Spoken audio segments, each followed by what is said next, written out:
श्रीगणेशाय नमः। श्रीसरस्वत्यै नमः। श्रीगुरुभ्यो नमः। हरिः ओम। नमश्चंडिकायै। भगवती जगदम्बा के असीम अहेतुकी कृपा करुणा के फलस्वरूप उन्हीं के दिव्य पर्व अवसर पे उनकी अति प्रिय सप्तशती भाव कथा श्रवण करने का सुअवसर हम आपको प्राप्त हुआ है। सप्तशती किस प्रकार से मनुष्य जीवन के दुख मूल तक विचार करके उसके निवारण का उपाय सोचती है, कथन करती है, इसका वर्णन हमने विशेष करके कल के सत्र में किया कि मोह के कारण मनुष्य को दुख झेलना पड़ता है। मोह के कारण मनुष्य को शोक होता है। मोह के कारण मनुष्य खिन्न मनस्क, उदासीन, जानते हुए भी बलात् खींचे हुए व्यक्ति की तरह जिस चीज से दूर रहना चाहिए उसी के चिंतन में फंसता है। जिस प्रकार राजा सुरथ राज्य छिन गया, जान बचा के भागे, ऋषि के आश्रम में आए, फिर भी चिंतन राज्य का ही हो रहा है। राज्य का कोष कैसे होगा, राज्य का सैन्य कैसे होगा, मेरा प्रिय हाथी कैसे होगा। वाह! समाधि वैश्य घर वालों ने धन लोभ से जो है घर से बाहर निकाल दिया और वो सोच रहा है कि घर वालों की अभी मुझे खबर नहीं रहती और अब कैसे होंगे पता नहीं। वो उसे पूछा जाता है कि भाई अरे उन घर वालों ने तो तुम्हें निकाल दिया, तो वो कहता है कि नहीं, मैं समझ रहा हूं पर फिर भी उनका विचार मेरे मन से नहीं छूटता। तो यही प्रश्न सुमेधा महर्षि को, मुनि को, महामुनि को जो है राजा सुरथ और समाधि वैश्य यह पूछते हैं कि महाराज, हम ज्ञानी होते हुए भी, हम विवेकी होते हुए भी, हम समझदार होते हुए भी किस प्रकार से इस अनावश्यक मोह के गर्त में हम फंसे जाते हैं। तब सुमेधा महामुनि कहते हैं कि अरे तुम जिस ज्ञान से अपने आप को ज्ञानी समझ रहे हो, जिस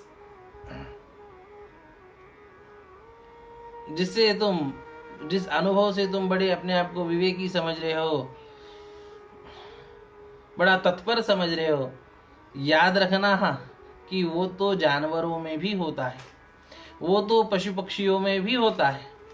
इसलिए ये ना समझना कि हम जो है बड़े ज्ञानी हैं। यह ज्ञान हो भी तो भी बड़ा ही मामूली और बड़ा ही सामान्य, बड़ा ही प्रापंचिक, बड़ा ही व्यवहारिक, बड़ा ही प्राकृतिक सामान्य ज्ञान है। यह कोई तत्व का ज्ञान नहीं, यह कोई ब्रह्म का ज्ञान नहीं, यह कोई परमात्मा का ज्ञान नहीं। खाना पीना, सुख सुविधा भोगना, परिवार का पालन करना, यह तो मनुष्याणां च यत्तेषां तुल्यमन्यस्तथोभयोः सुमेधा मुनि महा कहते हैं यहाँ पे कि पशुओं में भी यह समान है। इसका विचार कल हमने विस्तार से देखा। तो समान होने के बावजूद भी मनुष्य और पशुओं में भी बात यह है कि किस प्रकार से इस मोह गर्त से बाहर निकला जाए। समस्या तो हो गई, अब समाधान पे विचार करेंगे। तो कहते हैं कि महामाया प्रभावेण संसार स्थितिकारिणा या तया विसृज्यते विश्वं जगदे तच्चराचरं सैषा प्रसन्ना वरदा नृणां भवति मुक्ति। वही जगत की उत्पत्ति स्थिति लय करती है और वह प्रसन्न होना तो नृणां भवति मुक्ति। साविद्या परमा मुक्तेर हेतुभूता सनातन। वह परमा विद्या यह मुक्ति के लिए हेतुभूत है। अब गौण विद्या क्या है, परमा विद्या क्या है, गौण मुक्ति क्या है, परमा मुक्ति क्या है, इन बातों का विचार हमने पिछले सत्र में, कल के सत्र में विस्तार से किया है। बड़ा गहराई से, प्रायः इस प्रकार का चिंतन नहीं होता और कल का सत्र शायद किन्हीं के लिए कठिन भी रहा हो, पर सिद्धांत समझने के लिए बहुत आवश्यक, एक एक शब्द में बड़ा गहरा सिद्धांत सप्तशती में रखा है, बड़ा गहरा सिद्धांत। यह साविद्या परमा मुक्तेर, इसमें परमा शब्द का अन्वय विद्या के साथ भी करना है और परमा शब्द का अर्थ मुक्ति के साथ भी करना है। वह महामाया बंधन में डालने वाली तो, मोह का आवरण डालने वाली तो है ही, पर कोई उसकी शरण चला जाए या परमात्मा की शरण चला जाए, क्योंकि वह माया भी मूलतः परमात्मा की है। महामाया हरेश्चैषा तया सम्मोह्यते जगत। महामाया हरेश्चैषा, वह परमात्मा उस भगवान की माया है। तो जो है, अब इस प्रकार से महामाया की शरण यह उपाय बतलाने के बाद फिर अब राजा सुरथ प्रश्न पूछता है महामुनि से कि राजोवाच भगवन् गाहि सा देवी महामायेति यां भवान् ब्रवीति कथमुत्पन्ना सा कर्मास्याश्च किन्विज। हे भगवन, वो कौन सी देवी है जिसे आप महामाया कह रहे हैं?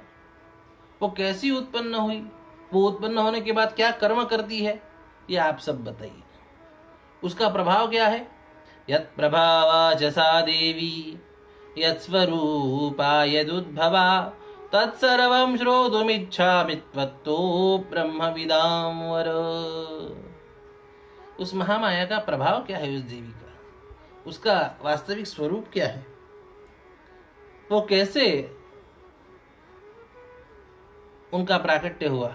ये सब मैं सुनना चाहता हूं।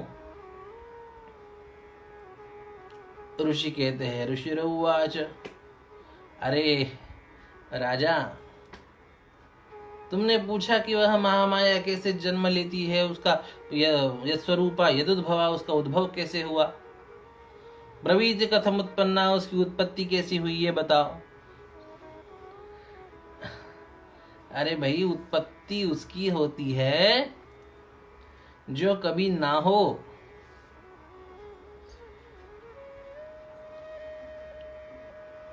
उत्पत्ति के साथ उत्पत्ति उसकी होती है जिसका नाश निश्चित हो। जिसकी उत्पत्ति होती है उसका नाश होता है, यह सिद्धांत है। तो जिसका नाश हो सकता है उसी की उत्पत्ति हो सकती है। वास्तव में यह प्रश्न ही अज्ञान मूलक है, पर हम मनुष्यों का, सामान्य जीवों का यह अभ्यास हुआ है कि अपने तरह सबको तोलते हैं। भगवान को भी, परमात्मा को भी अपने तरह हम तोलते हैं, अपनी तरह ही उनका विचार करते हैं। जैसे हम जन्मे वैसे परमात्मा भी कभी ना कभी जन्मे होंगे। लोग प्रश्न पूछते हैं महाराज कि बताओ परमात्मा कब पैदा हुए, परमात्मा कैसे पैदा हुए, परमात्मा किससे पैदा हुए। किसी ना किसी ने पैदा किए बिना कोई पैदा होता है क्या? ऐसा प्रश्न पूछते हैं महाराज लोग। क्योंकि जगत के नियमों को लेके जब परमात्मा की ओर विचार किया जाता है तब इस प्रकार की गलतियां हो जाती है। जगत के प्रकृति के नियम हम उस परम पिता परमात्मा को, उस परम महामाया को नहीं लगा सकते। प्रकृति के नियम प्राकृतिक है, वह गुणात्मक है, और वह परमात्मा तो गुणातीत है। परमात्मा को प्राप्त महापुरुष भी जब गुणातीत हो सकता है,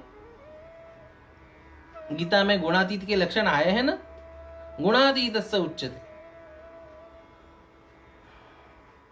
तो परमात्मा गुणात्मक किस प्रकार से हो सकते हैं? हाँ, हमें दिख सकते हैं। यही बात ऋषिवर यहाँ पे कहते हैं कि वास्तव में ये राजा, उनका कभी जन्म इत्यादि नहीं होता, उस महामाया का, उस परम शक्ति का, वह नित्य है। नित्यैव सा जगन्मूर्तिस्तया सर्वमिदं ततं तथापि तत्समुत्पत्तिर्बहुधा श्रूयतां मम। नित्यैव सा जगन्मूर्ति, वह महामाया नित्य है और उसकी वास्तविक मूर्ति आपको देखनी है,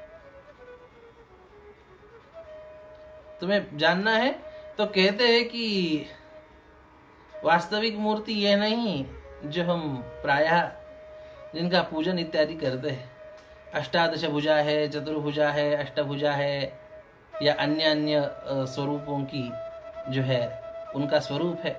नित्यैव सा जगन्मूर्ति, उनका संपूर्ण जगत ही उनका स्वरूप है,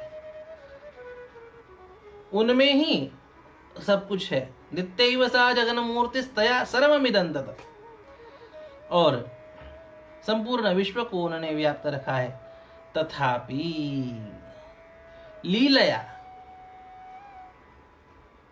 भक्त वात्सल्य से, वह तथापि तत्समुत्पत्तिर बहुधा श्रूयतां मम, इस प्रकार से वह नित्य होने के बावजूद भी,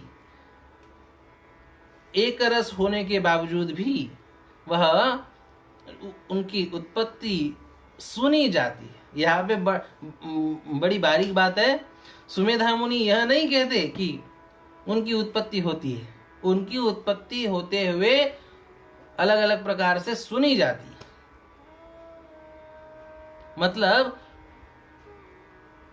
उनकी उत्पत्ति यह वास्तव में भले ही ना हो, पर वह सुनी जाती है, देखी जाती है, मानी जाती है, सीधे शब्दों में सामान्य मनुष्यों के द्वारा। तत्वदर्शी तो मानते हैं कि जिस प्रकार से कहा है, हरि व्यापक सर्वत्र समाना, हरि व्यापक सर्वत्र समाना, प्रेम ते प्रगट होई मैं जाना। हरि व्यापक सर्वत्र समाना, प्रेम ते प्रगट होई मैं जाना। हरि व्यापक सर्वत्र समान, वह भगवान, वह परमात्मा सर्वत्र व्याप्त है और समान व्याप्त है। तो वह परमात्मा समान व्याप्त है, यह भी तो उस परमात्मा की ही माया है। महामाया हरिश्चैषा तया सम्मोह्यति जगत, तो वह भी सर्वत्र समान है, समरस है, और इसलिए जो है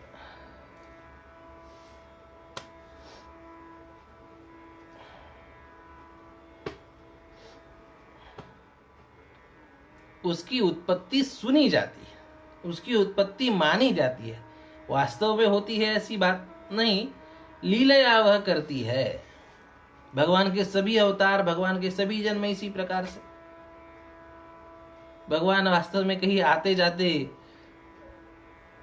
यह इसलिए उस प्रकार से दिखाते हैं कि हम आपकी सामान्य बुद्धि में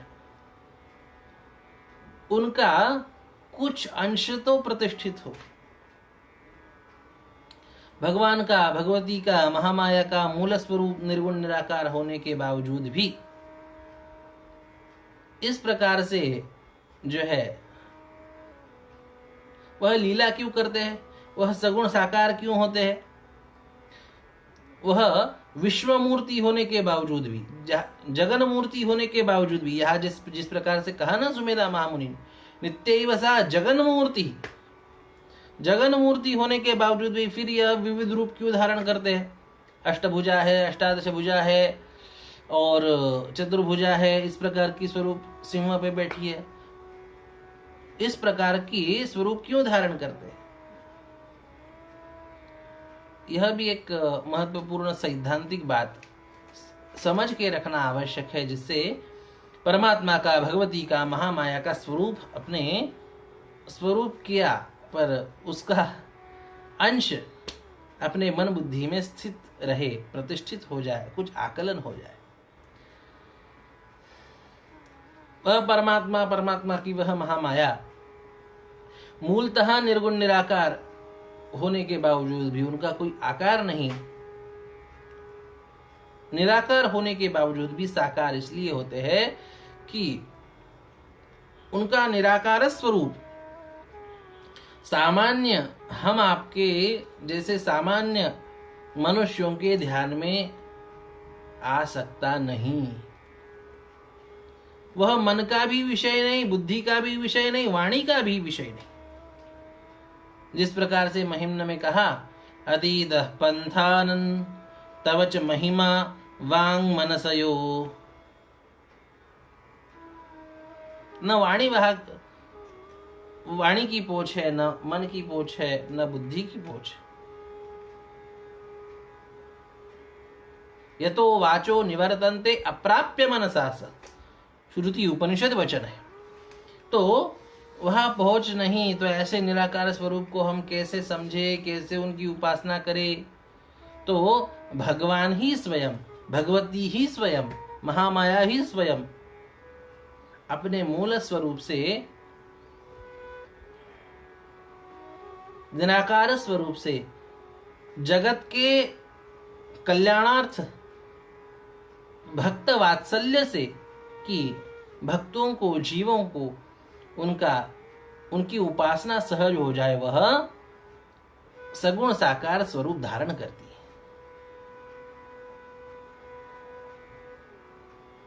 निराकार स्वरूप की तो बात यह है कि वेद भी जहां पे नेति नेति कह के उनका उस स्वरूप का, उस तत्व का व्यावर्तन करते हुए अन्वेषण करते हैं। वेदान नाही कळला अंत पार ज्याचा, इस प्रकार के वचन संत साहित्य में जो प्राप्त होते हैं वो इसी कारण प्राप्त होते हैं।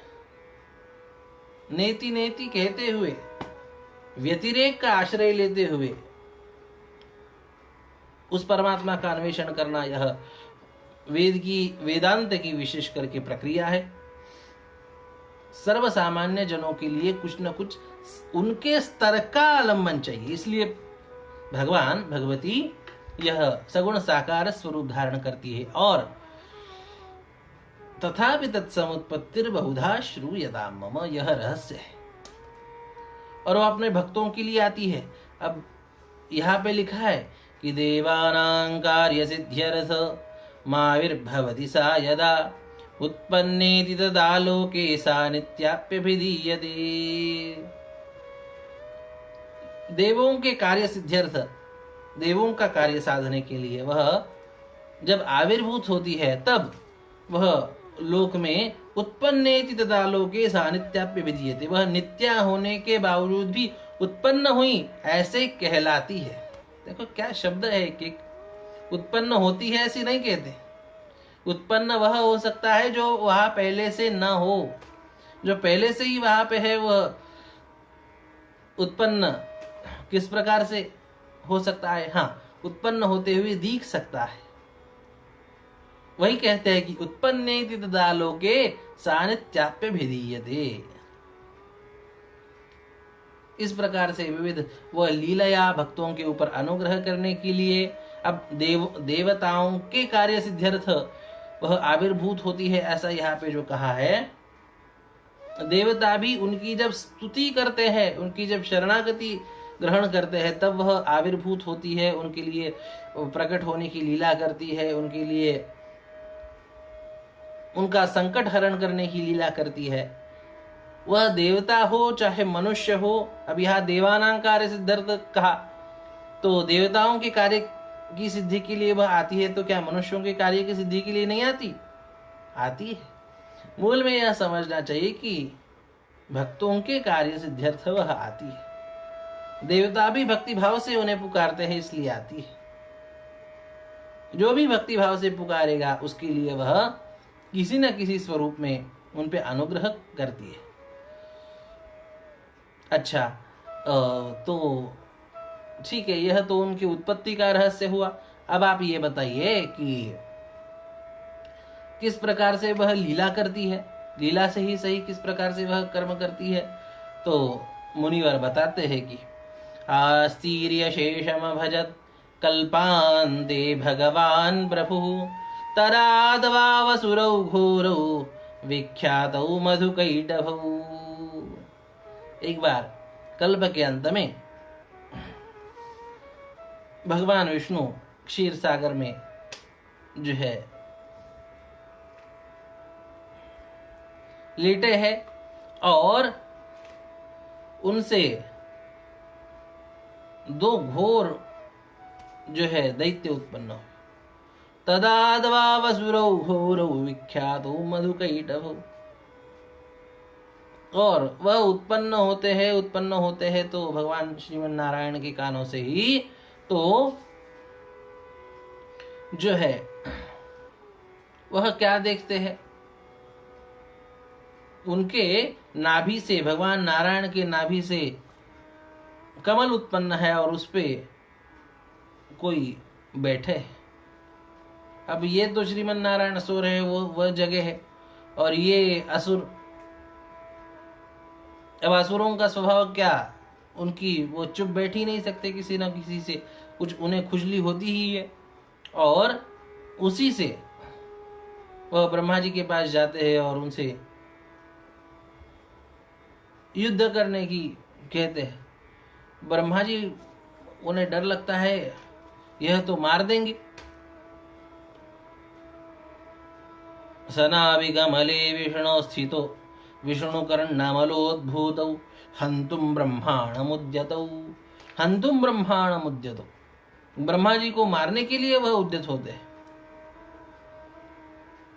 और तब ब्रह्मा जी क्या करते हैं, अब कोई नहीं, श्रीमन नारायण तो इतनी गाढ़ी योग निद्रा में सोए हुए हैं, उनसे प्रार्थना करते हैं, पर उनसे प्रार्थना करने के बावजूद भी वह उठ ही नहीं सकते।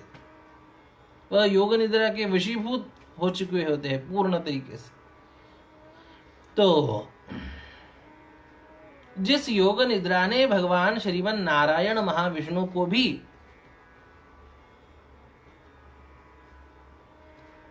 सुलाया है, अपने अधीन कर लिया है, उस महामाया की मैं स्तुति करूं, उस महामाया का की मैं शरण ग्रहण करूं।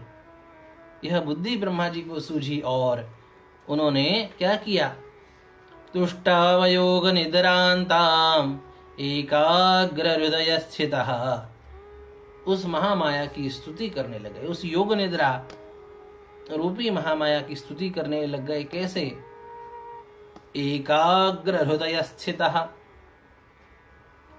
अत्यंत एकाग्रता से जो है वह स्तुति करने लग गए और उन्होंने सुंदर स्तवन आरंभ किया। विबोधनार्थाय हरिर हरिनेत्र घृतालयाम। भगवान विष्णु को वो निद्रा से वह उनकी जागृति होने के लिए, विबोधनार्थाय हरेर, भगवान विष्णु को जगाने के लिए उनके नेत्रों में वास करने वाली योग निद्रा का स्तवन प्रारंभ किया। विश्वेश्वरीं जगद्धात्रीं स्थिति संहारकारिणीं निद्रां भगवतीं विष्णोरतुलां तेजसः प्रभु।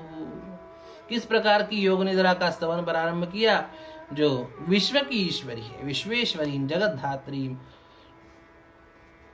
जो विश्व की नियामिका है, ईश्वरी अर्थात नियामिका, जो जगत को धारण करने वाली है, उसकी स्थिति संहारकारिणी है, स्थिति संहार करने वाली है, जो निद्रा रूपी है, जो ऐश्वर्यवती है, जो उस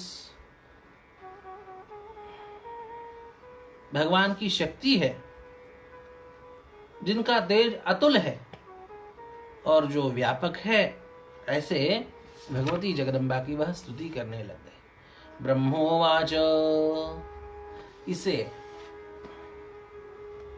स्तुति को रात्रि सूक्त कहते हैं, जो कि सप्तशती के अंगभूत, इसका भी पाठ किया जाता है। सप्तशती के अलावा भी इसका नित्य सोते समय भी पाठ कई साधक करते हैं, उन्हें बड़ा लाभ होता है, यह अनुभव है। और नित्य सोते समय भी इसका पाठ करके सोया जा सकता है। तात्पर्य, रात्रि सूक्त नाम से अनुपम स्तुति है, भगवती का सुंदर स्वरूप इसमें वर्णित है, तात्विक स्वरूप वर्णित है। ब्रह्मोवाच, ब्रह्मा जी कहते हैं। अब यहाँ पे विविध स्वरूपों का यहाँ पे वर्णन है। वह कहते हैं कि हे भगवती, त्वं स्वाहा त्वं स्वधा त्वं हि वषट्कार स्वरात्मिका सुधा त्वमक्षरे नित्ये त्रिधा मात्रात्मिका स्थिता।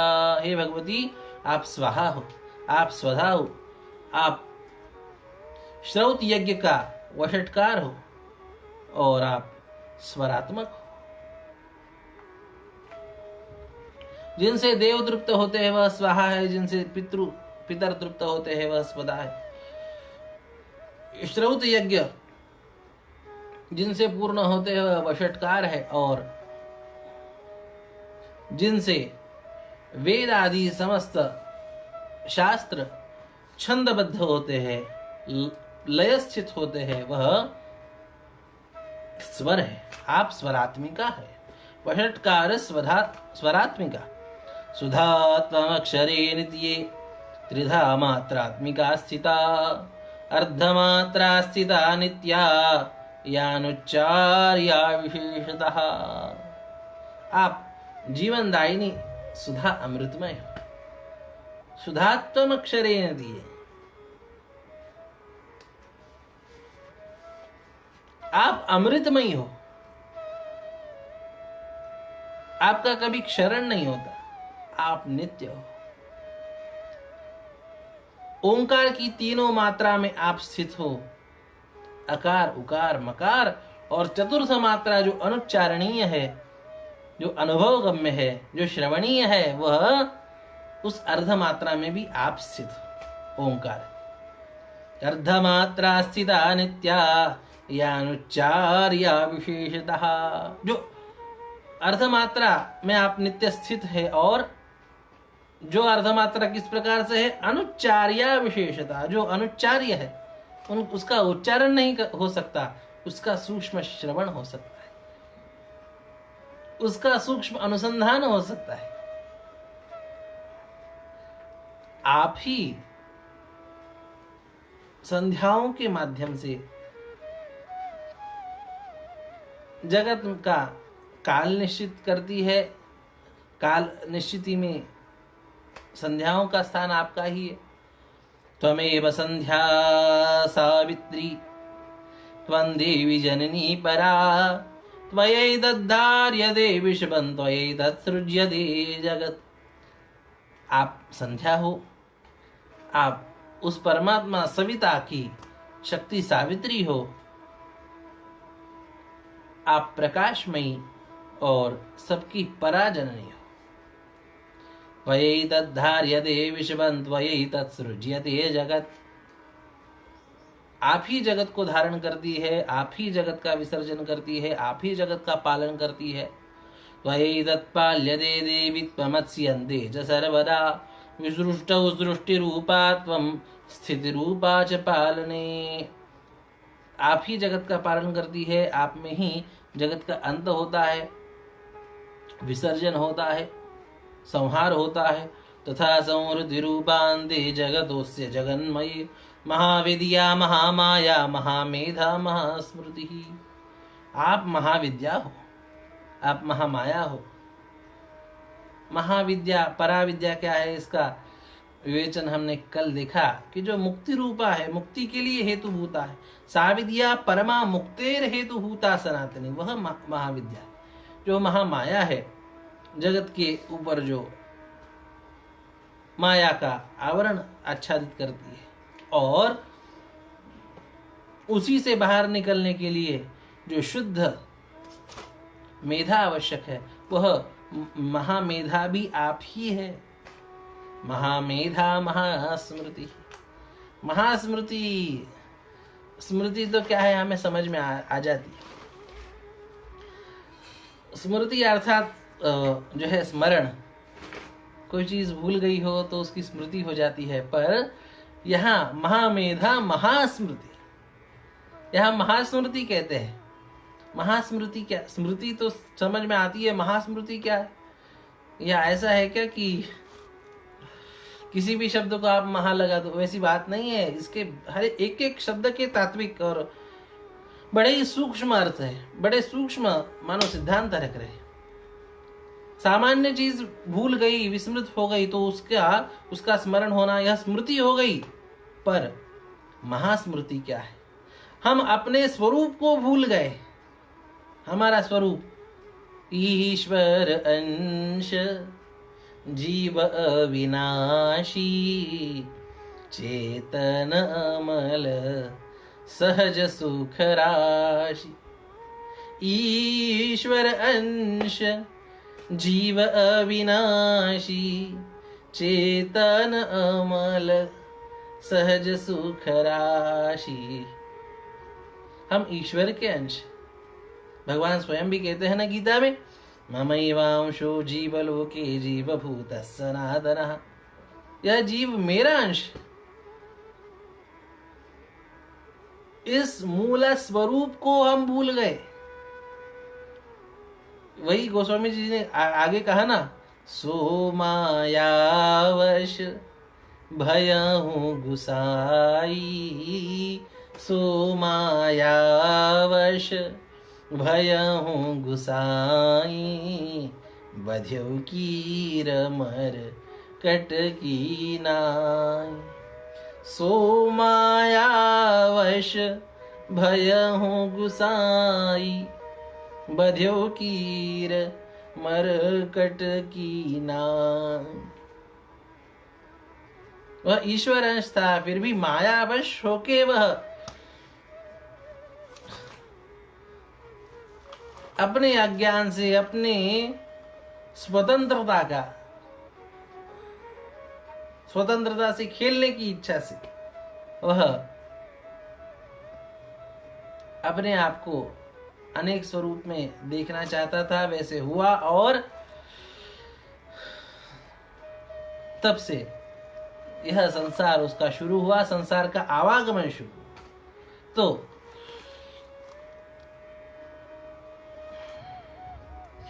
उस आवागमन को, उस सांसारिक अपनी स्थिति को ही अपना स्वरूप मान बैठा, यह अज्ञान है।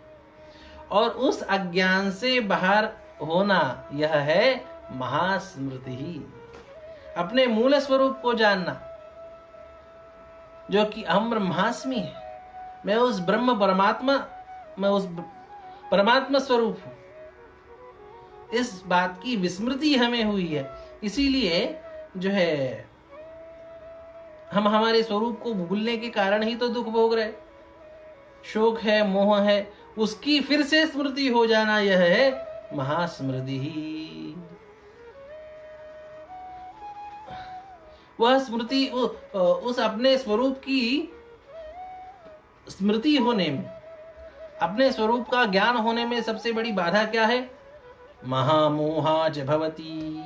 अपना स्वरूप ठीक है भाई, हम ब्रह्म स्वरूप है, हम ईश्वर के अंश है, ये कहने सुनने में तो अच्छा लगता है, पर दिन रात व्यवहार में जब विचरण करते हैं तो कितना शोक, कितना मोह, कितना दुख, कितना शोक मोह की, दुखों की हम चपेट में फंसे जाते हैं। वह क्या है?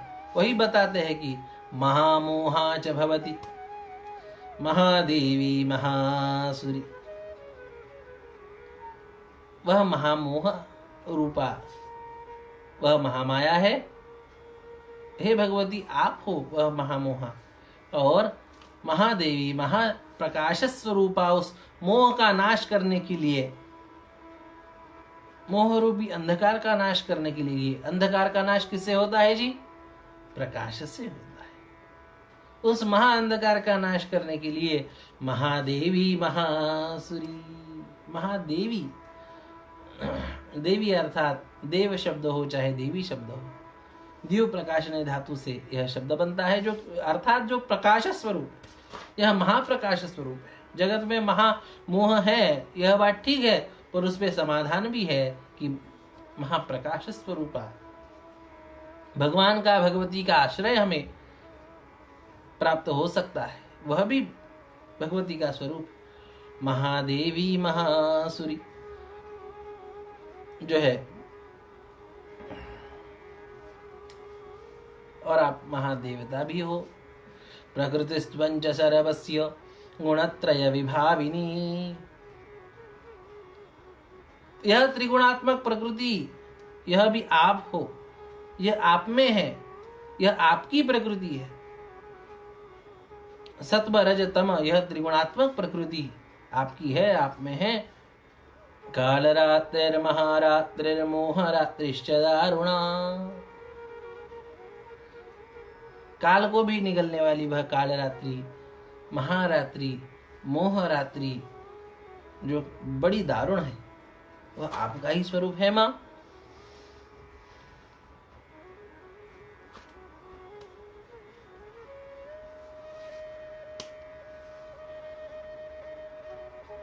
बड़े जो है विविध विशेषणों से, जो अन्य प्रायः कहीं प्राप्त नहीं होते, उस प्रकार के विशेषण भगवती जगदम्बा के यहाँ प्राप्त होते हैं, जो कि समझने लायक है। बंधन और मोक्ष, इनका स्वरूप समझना चाहिए। तो जिससे बंधन होता है, वह उस महामाया का भी स्वरूप यहाँ पे इन स्तुतियों में ब्रह्मा जी हमें दिखा रहे। वह कालरात्रि है, महारात्रि है। आप क्या समझते हैं कि ये दिवस रात्रि की रात्रि को नहीं ले रहे वो? ये दिन और रात्रि वाली बात नहीं है। उस महामाया, उस कालरात्रि महारात्रि का अंश यह हमारे रोज की दिन में होने वाली रात्रि। वास्तव में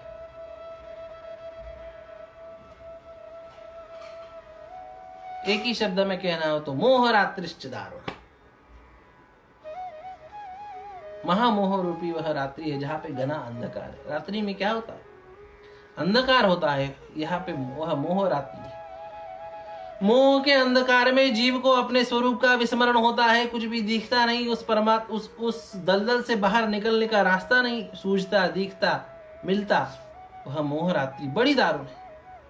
इसी मोह रात्रि में तो फंस के पुनरपि जननम पुनरपि मरणम पुनरपि जननी जठरे शयनम।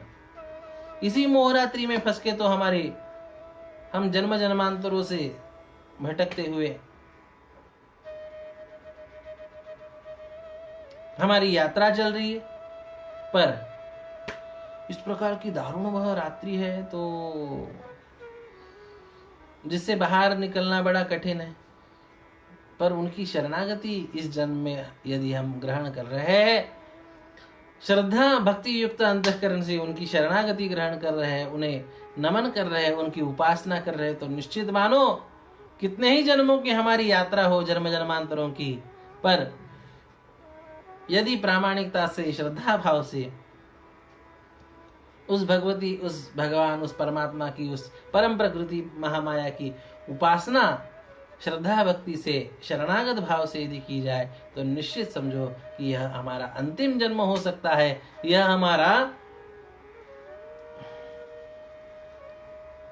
हमारे संसार के आवागमन में विजय प्राप्त कराने वाला जन्म हो सकता है। केवल समस्या सामने नहीं रख रहे, यहाँ पे समस्या के साथ साथ समाधान के भी स्वरूप का प्रकाश डाल रहे। और तब जब शरणागत होके हम उस भगवती को, उस परमात्मा को, उस भगवान को हम उनकी शरणागति ग्रहण करते हैं, तो फिर वह आत्मश्री, अपने स्वरूप की स्मृति, उसमें प्रतिष्ठा प्राप्त होके तब जीवन शोभायमान होता है। वह भी आप ही है। हमें भौतिक श्री तो पता है, श्री माने हम श्री शब्द का मूल अर्थ शोभा है। हम प्रायः संपत्ति इत्यादि व्यवहार में इस अर्थ में, संपत्ति इत्यादि अर्थ में श्री शब्द का इस्तेमाल करते हैं, पर मूल अर्थ उसका शोभा है। तो शोभा यदि अर्थ है तो सर्वोच्च शोभा क्या है? आद्य शंकराचार्य भगवान का एक छोटा प्रकरण जो है स्तोत्र है, आत्मश्री विग्रहण, जिसमें अपने आत्मस्वरूप के श्री शोभा का उसमें उन्होंने वर्णन किया।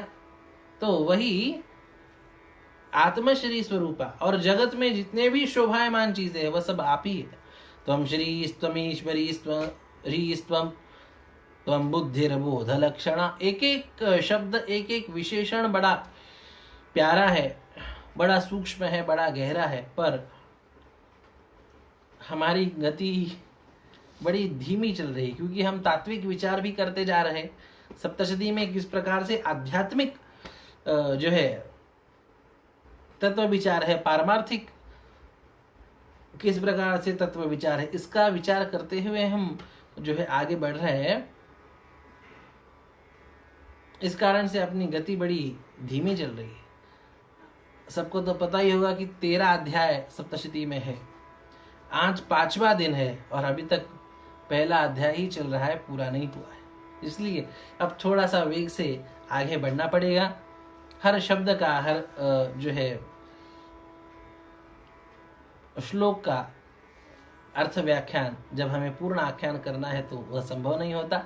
फिर भी सार हम ग्रहण करने का प्रयास करेंगे। आप जगत में जो कुछ भी शोभायमान वह आप है, जगत की नियामिका आप है। और एक बड़ा महत्वपूर्ण जो है विशेषण यहाँ पे भगवती का बताते हैं, वह ये कि त्वं श्री स्वमेश्वरी त्वं श्री स्वमीश्वरी त्वं ह्रीः त्वं बुद्धिर्बोध लक्षणा। त्वं ह्रीः त्वं बुद्धिर्बोध लक्षणा। हे भगवती, आप ह्री अर्थात आप यह लज्जा रूपा आप हो। लज्जा यह जो है भगवती का स्वरूप है। यह उनका शुद्ध सात्विक दिव्य दैवी स्वरूप है। इसलिए जहां दैवी संपत्ति का वर्णन आया है भगवत गीता में भी, अभयम सत्वशं संशुद्धिर ज्ञान योग व्यवस्थिति दानंदमश्च यज्ञश्च स्वाध्यायस्तप आर्जवम अहिंसा सत्यम क्रोधस् त्यागशान्तिरपैशुनम दया भूतेष्वलोलुप्तम मार्दवम ह्रीर्चापलम। मार्दवम ह्रीर्चापलम। दैवी संपत्ति में जो है एक दैवी गुण ह्री अर्थात लज्जा को कहा। लज्जा यह दैवी गुण है। आगे भी आप देखेंगे 5वें अध्याय में कहा कि या देवी सर्वभूतेषु लज्जा रूपेण संस्थित। हे भगवती, आप लज्जा रूप है। यह दैवी और दिव्य गुण है।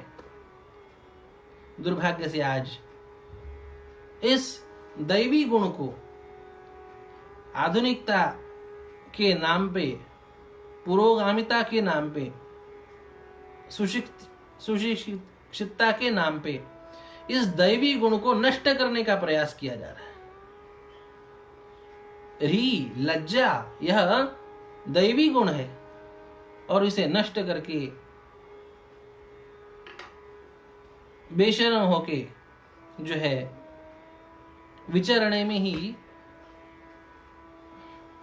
बड़ाई लग रही, ये बड़े दुर्भाग्य की बात, ये अपने ही पतन का कारण आगे चल के होती है।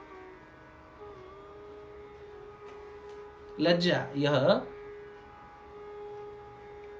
दैवी गुण है, यह भगवती का स्वरूप, जब उनके द्वारा प्राप्त हुआ यह दिव्य दैवी गुण प्रसाद है।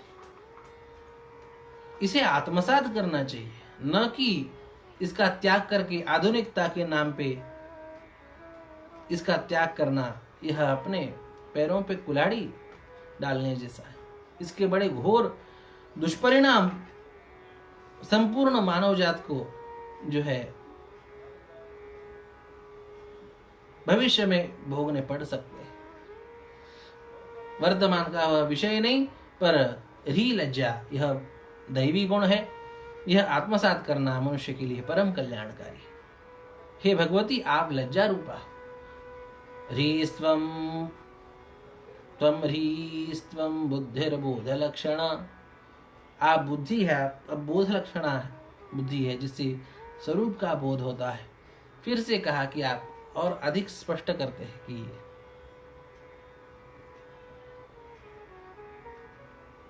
लज्जा पुष्टि, उसी को आगे स्पष्ट करते कि आप लज्जा रूप, लज्जा पुष्टि, आप पोषणी शक्ति है, पुष्टिस्तथा तुष्टि, आप तोषणी शक्ति है, पोषण करने की शक्ति और संतुष्ट करने की शक्ति। तुष्टि शब्द यहाँ पे आया है, एक छोटा सा जो है प्रसंग बता के आगे चलेंगे। धर्म सम्राट श्री स्वामी करपात्री महाराज जी से पूछा कि किसी ने जाके कि महाराज, यह संतोषी देवी वास्तव में है क्या, होती है क्या? तो उनका वर्णन तो कहीं नहीं आता। करपात्री महाराज बोले, इतने घबरा क्यों रहे हो? सप्तशती का पाठ करते हो ना? बोले हाँ। तो उसमें कहा है ना, लज्जा पुष्टिस्तथा तुष्टि ही या देवी सर्वभूतेषु तुष्टि रूपेण संस्थिता। तो जो तुष्टि रूपा है वही तो संतुष्टि है, और उसी को प्राकृत में संतोषी कहते। वही या देवी सर्वभूतेषु वह तुष्टि रूपेण संस्थिता, वह जो है संतोषी रूप में इस कलिकाल में भी प्रकट हुई। शास्त्र में उल्लेख भले ही प्राप्त न हो, शास्त्र में कम से कम निषेध तो नहीं है। यह दूरदृष्टि महापुरुषों की, संतों की, सिद्धों की, ज्ञानियों की, यह भगवती के एक एक गुण है, और उन्हीं गुणों की दिव्य संस्थिति हमारे भारतवर्ष में विविध रूप से होती है। वह संतोष कराने वाली तुष्टि रूपा है, वह शांति रूपा है। तुष्टि लज्जा पुष्टिस्तथा तुष्टिस्त्वं शांति शांतिरेव च, वह शांति रूपा है, और शांति अर्थात क्षमा रूपा भी है। एक शांति है और एक शांति है, तो वह क्षमा रूपा भी है। खड्गिनी शूलिनी घोरा गदिनी चक्रिणी तथा शंखिनी चापिणी बाण भुषुंडी परिघायुध। अभी यहां तक जो है भगवती के सगुण रूपों का वर्णन किया, गुणों का वर्णन किया, सीधी सी बात। पर अब यहाँ पे उनकी साकारता का भी वर्णन कर रहे हैं। अब तक केवल गुणों का वर्णन किया प्रायः, कि आप जो है जगत की उत्पत्ति स्थिति कराने वाली हो, आप महाविद्या हो, आप महामाया हो, आप कालरात्रि हो, आप महारात्रि, ये सब गुण है। पर आकार का वर्णन कहीं नहीं किया। अब यहां से आगे से करते हैं कि खड्गिनी शूलिनी घोरा। आप जब सगुण साकार होती है तब आप विविध अस्त्र धारण करती है। तो किस प्रकार के अस्त्र धारण करती है? तो खड्ग है, शूल है, और गदा है, चक्र है, खड्गिनी शूलिनी घोरा गदिनी चक्रिणी तथा शंकिनी चापिनी बाण भुंडी परिघायुध। आपके हाथों में शंख है, बाण है, इत्यादि आयुध है। अच्छा, फिर इत्यादि आयुध है तो बड़े डर की बात है भाई। खड्गिनी शूलिनी घोरा, घोर है वो तो, और इस प्रकार की वह शक्ति है तो बड़े डर की बात है। डर के रहना चाहिए नहीं भाई। हो अस्त्र शस्त्र दुष्टों के नाश के लिए भगवती ने ग्रहण किए, सामान्य भक्तों के, जीवों के लिए नहीं, दुष्टों के नाश के लिए ग्रहण किए। भक्तों के लिए वो कैसी है, शरणागत जीवों के लिए वह कैसी है, हम आपके जैसे उनके भक्तों के लिए वह कैसी है, तो कहते हैं सौम्या सौम्यतराशेष सौम्येभ्यस्त्वति सुंदरी परापराणाम परमा त्वमेव परमेश्वरी। वह हम आपके लिए वह सौम्य है, सौम्य नहीं सौम्यतरा है, अति सुंदरी है, गुणों से वात्सल्य से सबसे परा है। परापराणाम परमात्मेव परमेश्वरी यच्च किंचित क्वचित वस्तु सदसदबाखिलात्मके। जगत की जितनी भी जो है वस्तुएं है, चाहे सद वस्तु हो चाहे असद वस्तु हो, वह सब आपका स्वरूप। देवी भागवत में जिस प्रकार से भगवत जी कहती है कि सर्वम खलविदमेवाहम नान्यदस्ति सनातनम, सब कुछ जो है वह मेरा ही स्वरूप है, कुछ भी अन्य उससे बाहर नहीं है। वही यहाँ पे कहा है कि यच्च किंचित क्वचित वस्तु सरसदवाखिलात्मके, सर वस्तु हो चाहे असत वस्तु हो, वह सब आपकी ही शक्ति है, आप ही हो, आपका ही स्वरूप। ऐसी अवस्था में मैं आपकी क्या स्तुति करूं, जब संपूर्ण जगत ही आपका स्वरूप है। कौन से उदाहरण दूं और कौन से किस शब्दों में कहूं? अरे जिन शब्दों से स्तुति करनी है वह शब्द रूपा भी आप ही है। सुधात्वम अक्षरे नित्ये, आप अक्षर रूपा भी हो, आप शब्द रूपा भी हो। तस्य सर्वस्य या शक्ति सात्वं किं स्तूयसे तदा, इसलिए सात्वं क्यों स्तूयसे तदा, आप सर्वात्मिका हो तो मैं किस प्रकार से आपकी स्तुति करूं। या त्वया जगत सृष्टा जगत पात्यधियो जगत, जिससे परमात्मा भी स्थूल शरीर धारण करता है। सोपि निद्रावशन्नीतः कस्त्वां स्तोति महेश्वरा। यह भगवान श्री हरि जगत के पालन करने वाले, यह भी आपके वशीभूत होके जो है यह शयन कर रहे। इन्हें कितने ही जो है, कितना ही इनका आवाहन किया जाए पर फिर भी यह उठ नहीं रहे, पूरी तरह से यह निद्रा के वशीभूत हुए हैं। ये किनका प्रभाव है? यह आपका प्रभाव है। सोपि निद्रावशन्नीतः, इस जगत के पालन करने वाले को भी निद्रावश आपने किया, कितना महान प्रभाव है। सोपि निद्रावशन्नीतः कस्त्वां स्तोतु महेश्वरा, इतना आपका प्रभाव है, मैं आपकी कैसे क्या स्तुति करूं। विष्णु शरीर ग्रहण महमीशान एव च कारिदास्ते यतो तस्त्वांगस्तु तुम शक्तिमान भवे। भगवान विष्णु हो चाहे मैं हूं, ब्रह्मा जी कह रहे, चाहे भगवान शंकर जी हो, आपके ही प्रभाव से हम शरीर धारण करते हैं। विष्णु शरीर ग्रहण महमीशान एव च कारितास्ते यतो तस्त्वां कस्तो तुम शक्तिमान भवे। इनको सभी को शरीर ही आपने धारण कराया है, तो आपकी स्तुति कौन कर सकता है। आपका इस प्रकार से प्रभाव है। सात्वमित्थं प्रभावैः स्वैरुदारैर्देवी संस्तुता मोहयैदौ दुराधर्षावसुरौ मधुकैटभौ।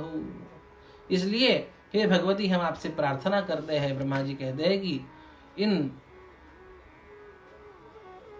असुरों को आप मोहित करें और भगवान श्री हरि को आप प्रबोधित करें, उन्हें जगाए। प्रबोधं च जगत स्वामी नियतामच्युतो लघु बोधश्चक्रियतामसियो हन्तु मेतौ महासुरौ। उन्हें जगा के उनसे इन असुरों का महासुरों का हनन आप कराइए। इस प्रकार से ब्रह्मा जी प्रार्थना करते हैं, स्तुति करते हैं। ऋषिरुवाच एवं स्तुता तदा देवी तामसी तत्र वेधसा विष्णोः प्रबोधनार्थाय निहन्तुं मधुकैटभौ। इस प्रकार से ब्रह्मा जी स्तुति करते हैं तो वह भगवती योग निद्रा महामाया अब उनके शरीर से बाहर निकलती है। उस महामाया का वर्णन अन्यत्र भी ऋषि मुनि आचार्यों ने किया कि यातामसी महामाया निद्रा तंद्रा प्रमादकृत ब्रह्मणा संस्तुता भूयस्तम शांति करी तुसा। हम भी प्रार्थना करते हैं कि हे महामाया, हे योग निद्रे, हमारे भी जीवन का तम अंधकार आप शांत करें।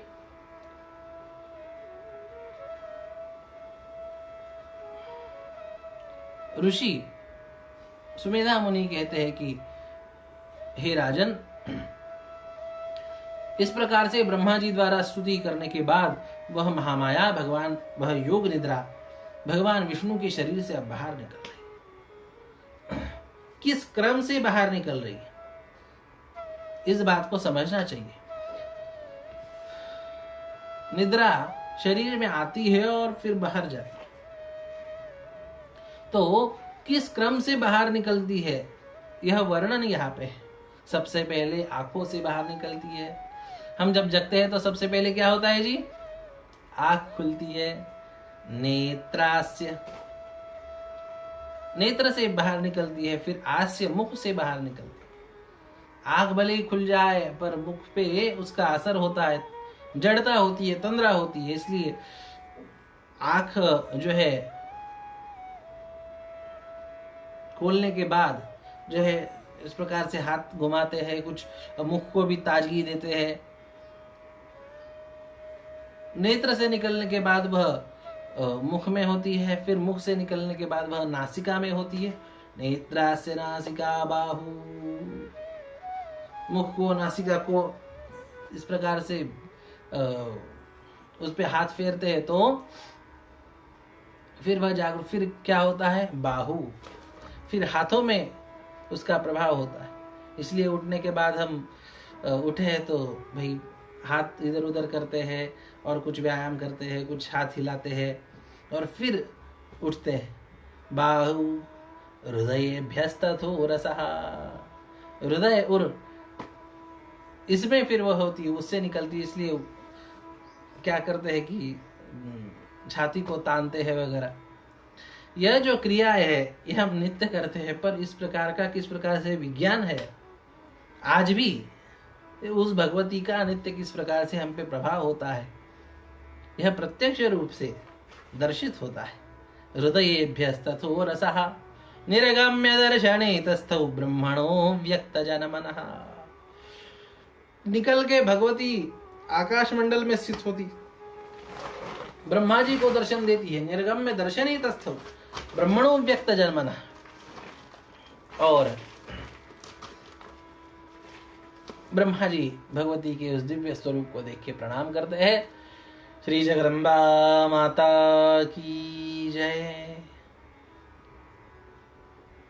निद्रा भगवती, योग निद्रा भगवान विष्णु के शरीर से बाहर निकलने के बाद भगवान विष्णु उत्तस्थौ जगन्नाथस्तया मुक्तो जनार्दनः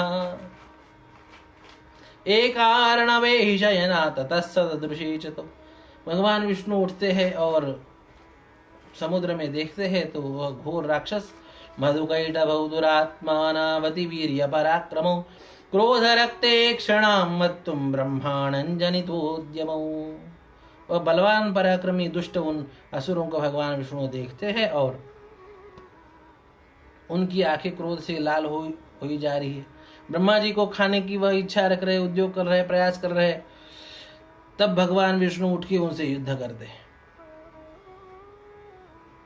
समुत्थाय ततस्ताभ्यां युधे भगवान हरि पंचवर्ष सहस्राणि बाहुप्रहरणो विभु तावप्यति बलोन्मत्तौ महामाया विमोहितौ उक्तवन्तौ वरौ स्मत्तो व्रियतामिति केशवम्। भगवान विष्णु दीर्घ काल तक उनसे युद्ध करते हैं और फिर भी वह मारे नहीं जाते। कुछ अन्य ग्रंथांतर, आचार्य और सिद्ध विद्वान, साधक, उपासक, इन सब के भाव, अन्य पुराण, इन सबको मैं मिला के बोलने का प्रयास कर रहा हूँ। सप्तशती यह मुख्य अपना आधार है, पर भगवती की महिमा, भगवती के कथा प्रसंग सब मिला के जो है बोलने का मैं प्रयास कर रहा हूँ। यहाँ पे सप्तशती में नहीं लिखा, पर पुराणांतर में, ग्रंथांतरों में यह बात आती है कि भगवान विष्णु ने दीर्घकाल युद्ध किया, वह उनसे परास्त नहीं हो रहे थे। उन्होंने फिर भगवान विष्णु ने कुछ युक्ति लड़ाई। उन्होंने कहा कि अरे तुम एक एक करके मुझसे लड़ रहे हो, एक लड़ता है तो दूसरा विश्राम करता है, और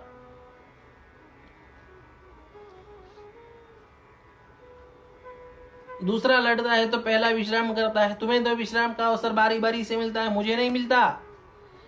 मुझे भी तो विश्राम की आवश्यकता है, इसलिए मुझे थोड़ा विश्राम करने दो। ऐसा कह के भगवान विष्णु शेष नाग पे फिर से आ गए। और अब विश्राम तो बहाना था, ऐसे समय में कोई विश्राम थोड़ी ना लगता है। विचार कर रहे थे कि अरे ये कैसे पराक्रमी है, किस प्रकार से इनका नाश हो, विचार कर रहे थे। वही भगवती महामाया भगवान विष्णु को भी बुद्धि देती है और इन दो असुरों के ऊपर भी अपना प्रभाव डालती है और इन्हें भी, दोनों असुरों को भी मोहित करती है और भगवान विष्णु को प्रबुद्ध करती है, उन्हें युक्ति दिलाती है। या देवी सर्वभूतेषु बुद्धि रूपेण संस्थिता। बुद्धि प्रदान करना यह उनका बुद्धि, यह उनका स्वरूप ही है। भगवान विष्णु सोच विचार करके आते हैं और कहते हो उन असुरों के सामने,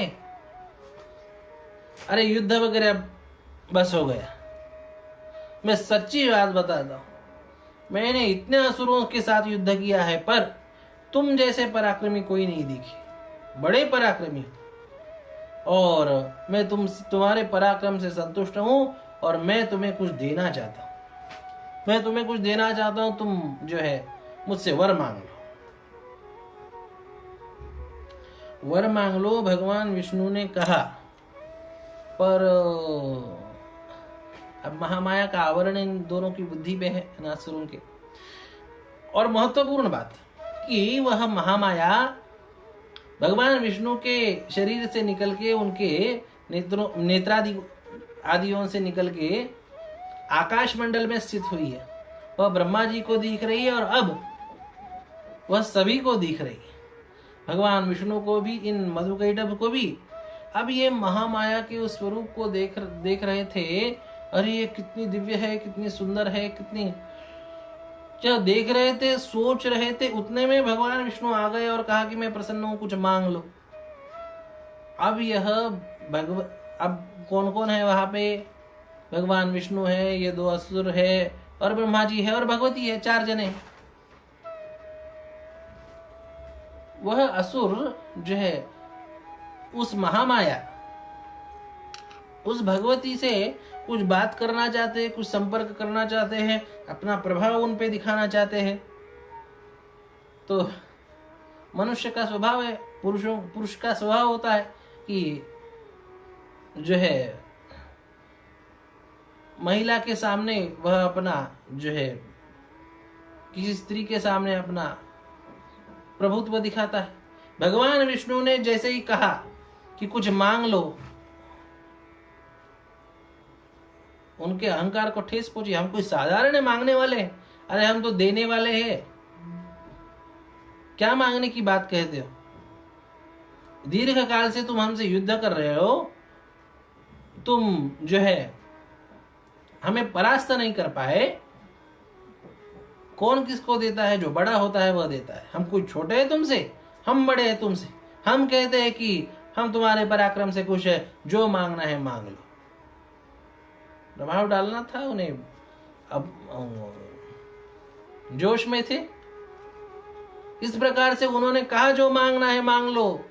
भगवान विष्णु हाथ जोड़ के कहते हैं ठीक है महाराज, हम छोटे हैं आप बड़े हैं, हम लेने वाले हैं आप देने वाले हैं, कोई बात नहीं, मैं आपसे यही मांगता हूं कि आप मेरे हाथों से मरो, बस कुछ नहीं चाहिए।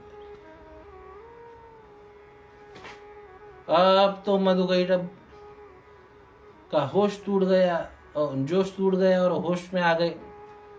अरे ये क्या मांग लिया? भवेतामधियमे तुष्टौ मम वधिया वो भाव अपि किमन्येन वरेणात्र एतावद्दिवृतं मम। उन्हें ध्यान में आ गए कि हम ठगे गए।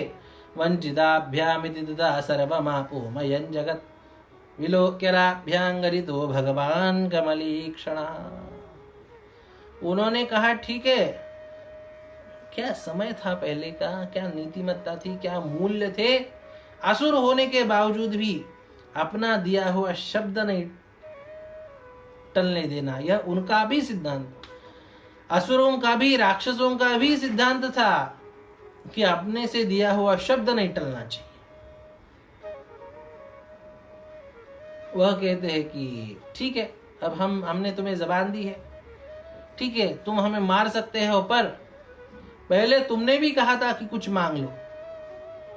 यदि तुम तुम्हारे शब्द पे अटल हो तो तुम्हें भी हमें कुछ देना चाहिए।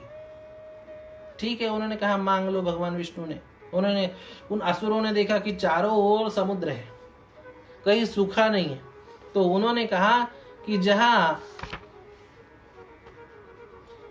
गीला ना हो वहां पे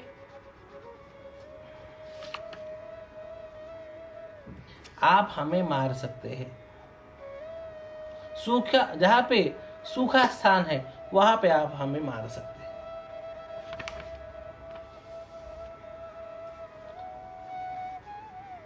उन्होंने सोचा कि चारों ओर समुद्र है, कहां मारेंगे हमें, कहीं मार ही नहीं सकते। चतुरता से उन्होंने जो है इस प्रकार की बात मांगी। भगवान विष्णु ने कहा ठीक है कोई बात नहीं। ऐसा कह के भगवान विष्णु ने अपना विराट स्वरूप धारण किया। सहस्र शीर्षा पुरुषा सहस्र राक्षस सहस्रपाद सभूनिको सर्वस्वृत्यादर्श दशांगुलम। इस प्रकार का वह विराट स्वरूप धारण किया। विलोक्यदाभ्यांगरितो भगवान कमलेक्षणः आवान्यहि नेत्रोर्वि शरीरेण परिप्लुता तथेत्युक्त ऋषिरुवाच तथेत्युक्त्वा भगवता शंख चक्र गदा कृत्वा चक्रेण वैच्छिन्ने जघने शिरसि तयोः। अपना विराट स्वरूप धारण किया, उसमें अपनी सभी स्वरूप अपना विराट हुआ है, उसमें अपनी जंघा भी विराट की और उस विराट अपने जंघा पे दोनों असुरों को सुलाया और कृत्वा चक्रेण वैच्छिन्ने जघने शिरसि तयोः। चक्र से अपनी जंघा पे दोनों असुरों का नाश किया। जगदम्बा माता की जय। मधुकैटभ मर्दिनी माता की जय। इस प्रकार से महामाया के प्रभाव से, महामाया के द्वारा किए गए बुद्धि पे आवरण के कारण उन दोनों असुरों का नाश संभव हो पाया। एवमेषा समुत्पन्ना ब्रह्मणा संसुता स्वयं प्रभावमस्या देव्यास्तु भूय शृणु वदामि ते। ऐं ओम। श्री मार्कंडेय पुराणे सावर्णिके मनमंत्रे देवी महात्म्ये प्रथमः। हे राजा, सुमेधा महामुनि कह रहे कि हे राजन, तुमने भगवती की उत्पत्ति, उनकी लीला, उनका प्रभाव पूछा था ना, तो उसका उत्तर वो इस प्रकार से होता है, इस प्रकार से मैं बता रहा हूं। इस प्रकार से एक लीला सुमेधा महामुनि ने इस माध्यम से सुनाई। सुमेधा महामुनि अगले भी कुछ दिव्य चरित्र भगवती के सुना रहे हैं, जिसमें जो है अन्य भी विविध लीलाएं भगवती की परिलक्षित होंगी। तो वह सब सुमेधा महामुनि राजा को सुनाएंगे। सुरथ राजा और समाधि वैश्य इनको सुनाएंगे, उनके माध्यम से संपूर्ण जगत को सुनाएंगे, हमें सुनाएंगे। उन सब का श्रवण हम अगले सत्र में, कल के सत्र में करेंगे। तब तक के लिए विराम। श्री जगदम्बा माता की जय।